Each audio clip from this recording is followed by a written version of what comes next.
Good day to you. So who in this class is a Native American?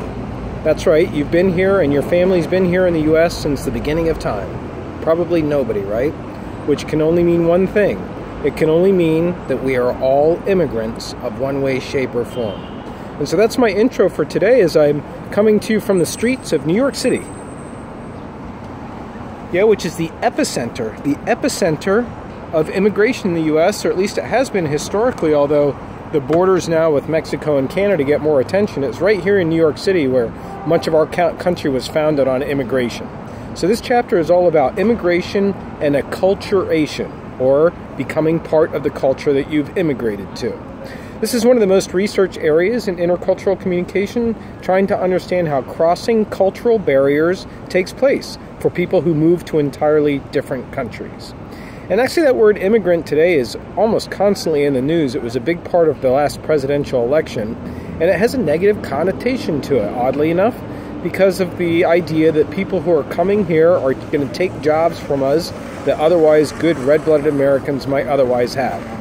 There's a similar word that's called expatriates, and that has a more pleasing connotation to it. An expatriate is somebody who leaves their home country that they're born in, and they go to get started in another country. They have expatriated.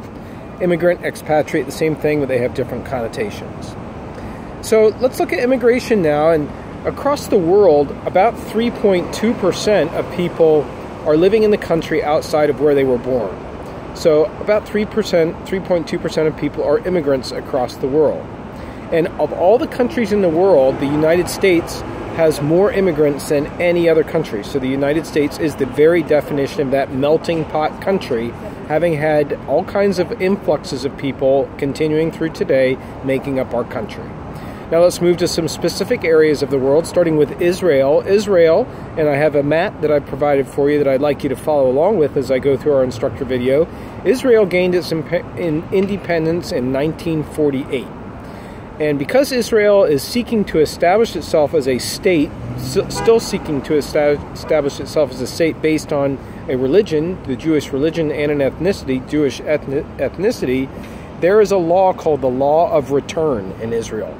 And that allows for immigration and citizenship inside of Israel. There's even a word for it called Aliyah, and it stands for ascending into Israel. So if you are, in some way, the book explains the connection that you must have, the lineage that you must have, but if you are if you're Jewish and you have that is your part of your ethnic background, then you are able to emigrate back to Israel. Israel has a lot of Ethiopian Jews, that's right, Jews from Ethiopia, Africa. And also Israel has a lot of refugees, people who are escaping war and disease from two countries in Africa called Eritrea and Sudan. But by far the biggest immigrant population in Israel are the Soviet Jews coming from the former Soviet Union Republic. Let's move on to Western Europe now. Western Europe traditionally has been a source of immigration. It has not been a recipient area of the world for immigration. So we have seen historically people leaving Western Europe and coming to the United States and other areas of the world. But now Western Europe is experiencing an influx mostly of Muslims from Morocco and Turkey and other countries into Western Europe, and it's creating a lot of controversy as Muslim traditions are clashing with more Christian and secular traditions. In fact, one of the countries highlighted during this section is Holland, also known as the Netherlands. And in Holland, they abandoned their policy of multiculturalism in 2011, where they would accommodate people coming to Holland and celebrate them as individual cultures. And now they are requiring all immigrants to learn Dutch. If you want to be a resident in the country, you have to learn Dutch. Let's move on to another country, Brazil. We haven't talked about Brazil too much in this class. Brazil, like the United States, also has a history of it being a melting pot for many races and many cultures. And it is a huge country, Brazil. It's only slightly smaller than the United States, Brazil is. The official language is Portuguese, making it a difficult country for people to emigrate to. It's harder to learn than any of the Hispanic languages, or Spanish, I should say. And also, Brazil has received a huge influx of slaves. It was the last country to abolish slavery in 1888, and it has received up to 4 million people who came to Brazil entrapped in slavery. Brazil has also experienced a lot of immigration from Europe. There are 3 waves of immigration that you can read about in the chapter that's talked about.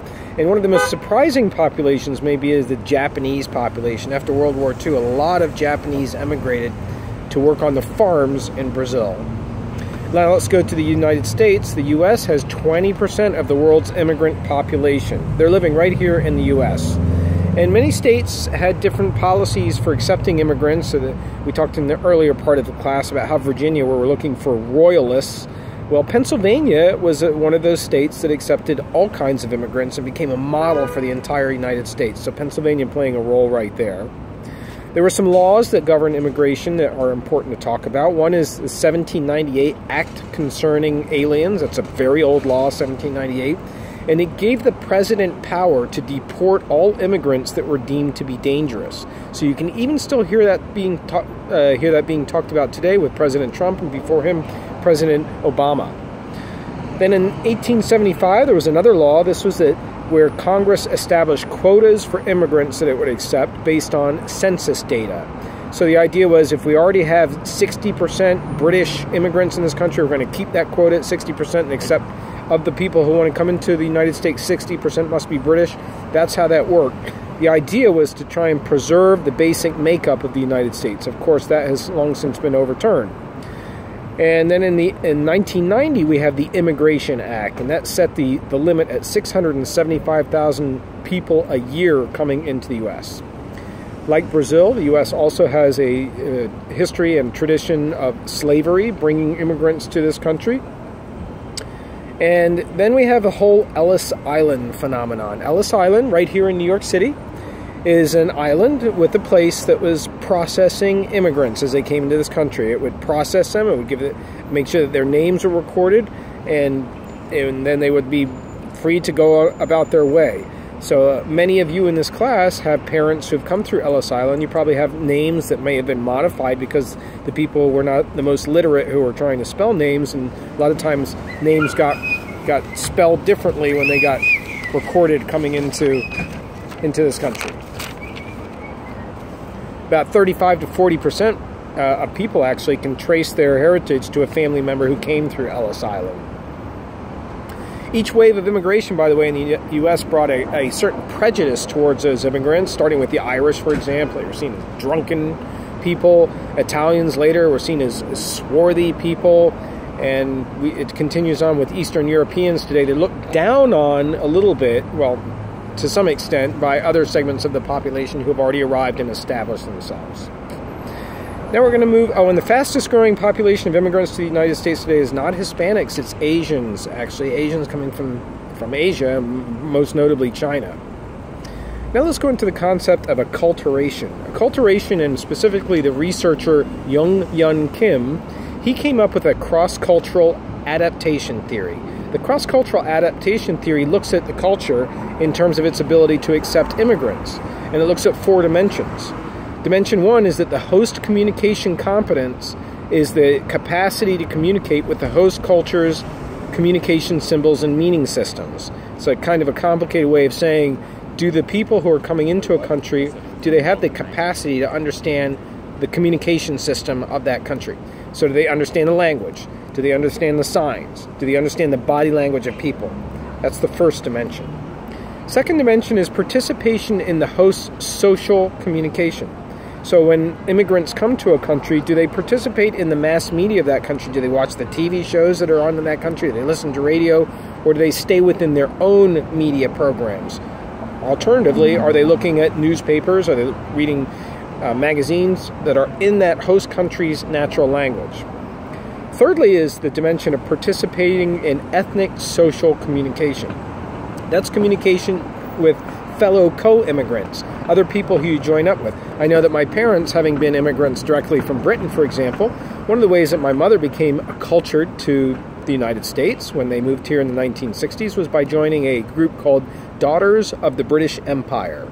That's one of these groups. It's about communicating with other people who have come from Britain and sharing the things that they miss about Britain, sharing the difficulties, the obstacles that they had and overcoming, being accepted into a new culture.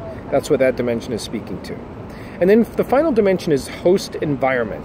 And that is the strength of an immigrant group to maintain its own culture, but still to also be part of the culture that it's moved into. Most of the cities in the United States, big cities, have a Chinatown, for example, including Philadelphia and right here in New York City. And there you have communities that are maintaining China's traditions, or maintaining the foods, or maintaining herbs and medicines and other products that are sold in China, but they're also blending into New York City. So that takes us now to what are the categories of acculturation. There are different ways, different categories of how people become accultured when they immigrate. And the first category is called marginalization. Marginalization is where you lose your cultural identity and you have no contact with the larger society. So you have a sense of alienation that sets in. There's a loneliness and despair that goes on with marginalization. A second category is separation. And that's where you maintain your original culture and you're not participating in your new country. Elderly people who come to the United States from other countries, it's very difficult for them to learn a new language. So often they exist within the household, practicing the traditions of the country that they came from and never really venturing out and starting to participate in American activities. Then you have assimilation. Assimilation starts to get at that now, where you have blending of a culture going on. Assimilation is where you give up on one's culture and you move into full participation. You have been assimilated into that new country and you've given up all the traditions of your old country. Then we have integration. Integration is where you maintain important parts of your original culture, but you also have become part of a new culture. So just for example, in my family, the British tradition is to drink beer with a mind towards drinking beer almost like you're tasting it like a wine. You sip it, you remark on the flavors, you talk about how it's made, you talk about what it can be eaten with. That's a very British thing. They really know a lot about beer. So I have continued that tradition. After I finish this video, I'm going to have something to eat and I'm going to have a beer and I'm going to pay a lot of attention to that menu and decide what beer I'm going to have is going to be chosen according to what I'm deciding to eat and the taste of my palate today and the weather and a lot of other factors. I'm continuing on with a British tradition, but I'm also going to be doing it in an American bar or an American pub or some American restaurant. That's where integration is taking place, maintaining your own part of your original culture, but you're also becoming an integral part of the new culture. And so that's going to wrap things up for this class. I hope that you have a great day, and I hope you get to see New York City sometime if you haven't seen it recently. So long.